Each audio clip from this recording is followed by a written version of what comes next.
బస్తీలో గత 60 సంవత్సరాలుగా మా తాతల కాలం నుంచి జీవిస్తున్నాము. మేము అన్ని విధాలుగా మున్సిపాలిటీకి సంబంధించి మున్సిపాలిటీ బిల్లు కడుతున్నాము, కరెంటు బిల్లు కడుతున్నాము.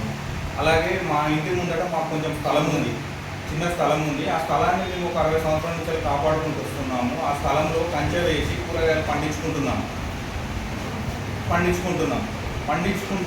అయితే మాకు ఒక 10 రోజుల క్రితం బెల్లంపల్లి బస్తీ నివాసి అయిన గౌస్ కొడుకు మహమ్మద్ సల్మాన్ అండ్ ఇమ్రాన్, అతను అడ్వకేట్, వాళ్ళు వచ్చి మా కంచెను తీసేసి, మా కూరగాయల చెట్లు అవన్నీ తీసేసి మా మీద దౌర్జన్యం చేసి మాకు కోర్టు నోటీసులు పంపించారు. మేము ఇక్కడ ఎవరం ఉండము, మమ్మీ డాడీ ఇక్కడ ఉంటాము. హైదరాబాద్లో మేమందరము, మా అక్క కానీ మా అన్న కానీ మేము ముగ్గురం హైదరాబాద్లోనే జాబ్ చేస్తుంటున్నాము.